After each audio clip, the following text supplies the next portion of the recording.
For us to be able to derive the 10 Arabic verb forms, firstly we divide these 10 forms into 3 groups.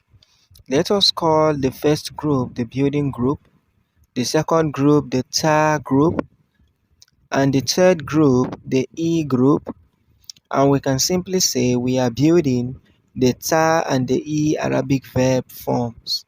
The building group is from Form 1 to Form 4, the ta group is Form 5 and Form 6, and the E group is from Form 7 to Form 10.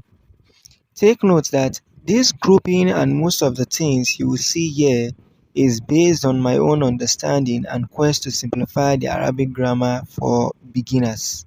Now, here are 2 rules for you to follow in order to properly derive these verb forms. Firstly, whenever Hamza or Alif comes at the beginning, the letter following it will get a sukun, and secondly, you cannot get less than 3 fathas on each verb forms. That is, each verb form must have up to 3 fathas. Form 1. Form 1 are upon the 3 letters Arabic verb pattern, which are the fa, ain, and lam, which gives us fa'ala. More than 90% of the Arabic verbs are upon this verb pattern of fa'ala. Example, kataba, zahaba, and jalasa. The fa in fa'ala is the first radical, the ain is the second radical, the lam is the third radical. In Form 1 verbs, the first and the third radicals are fixed on fatha, and the ain or the second radical can change from fatha to kasra and to damma, as in fa'ila, example labisa, and fa'ula, example karuma. Form 2. Form 2 verbs are formed from Form 1 verbs by doubling the second radical. Here we have fa'ala. We doubled the second radical, and we have here fa'ala. As you can see, we are having 2 ains here. The next thing we do is to give the first ain a sukun so as to be able to merge the 2 ains. This ain sukun and ain fatha coming together can be rewritten as ain shadda fatha, and it will become fa'ala, which is the pattern for Form 2 verbs. Example, qabbala, sallama, and nazzala. Form 3. Here is the base form or Form 1 of the Arabic verbs. We derive Form 3 by stretching or elongating the first radical or the fa with an alif, and it will become fa'ala, which is the pattern for Form 3. Examples, shahada, sa'ada, and qabala. Form 4. Form 4 verbs are formed by bringing hamza in front of fa'ala. Here we have hamza a plus fa'ala. It will give us afa'ala. From our rule, which states that any letter following hamza or alif will get a sukun, we will then make this fa fatha in afa'ala to fa sukun, and it will become af'ala, which is the pattern for Form 4. Example, aslama, anzala. Form 5. Form 5 verbs are formed by adding ta to Form 2. The pattern for Form 2 verbs is fa'ala, so we add the Form 2 pattern of fa'ala plus the ta. Now we have tafa'ala, which is the pattern for Form 5.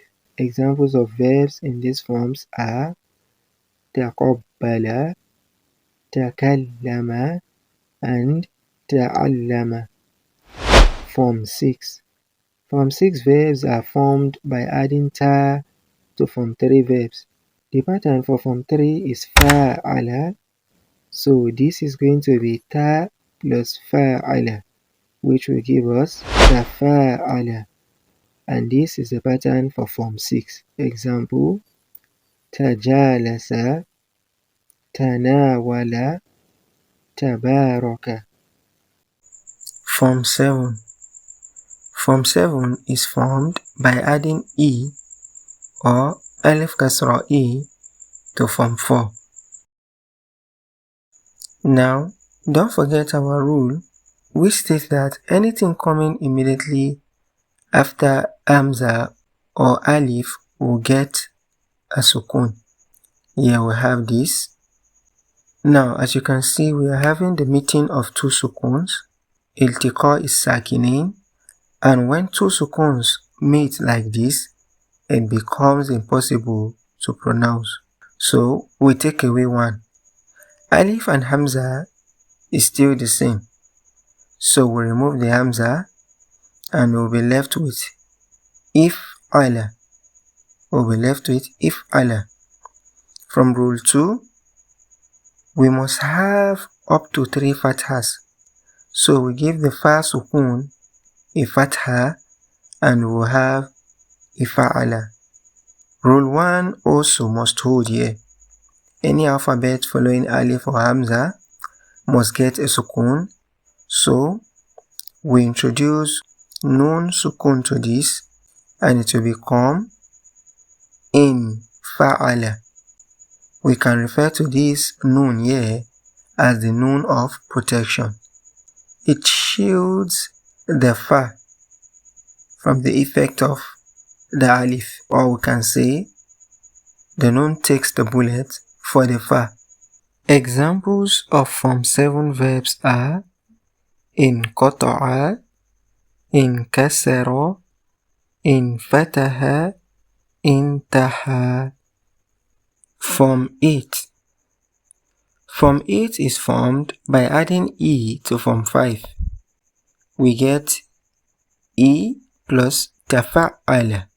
Tafa'ala is the form for form 5, which will make it to become itfa'ala. Itfa'ala.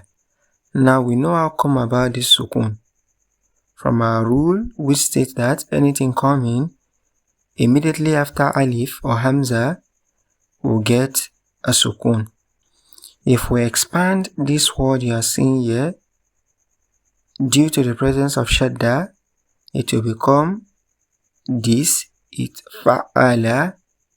Now we swap the fatha and sukun on fa and ta respectively, so as to be able to eliminate an alphabet. It will become this. It becomes impossible to pronounce due to the meeting of two sukuns, sukun on fa and sukun on ain, as you can see. So now we have to eliminate the ain with the sukun, so that we'll be left with just one ain. It becomes itaf'ala. Now don't forget that after alif must come an alphabet with sukun. Then we have to swap the position of fa for ta. That is, the fa takes the position of the ta and the ta takes the position of the fa, and it will become ifta'ala, which is form 8. If you are deriving any benefit from this, kindly smash the like button. Examples of form 8 verbs are ijtahada, ijtama'a, ibta'ada, i'taraqa. Form 9 and Form 10 Arabic verbs are special and different from the rest verb forms. They don't follow the rules. Form 9 Arabic verb is formed by adding e plus fa'ala. E plus fa'ala. We have here ifa'ala. Now due to the presence of alif here, it becomes if'ala. Then we double the lam. And we have if'alla, if'alla, which is the pattern for Form 9. Examples of Form 9 Arabic verbs are ikhdarra, izraqqa, isfarra, ihmarra. And finally, Form 10 verbs are upon the pattern of istaf'ala. Examples of Form 10 Arabic verbs are ista'lama, istaghfara, istakhraja, ista'mala.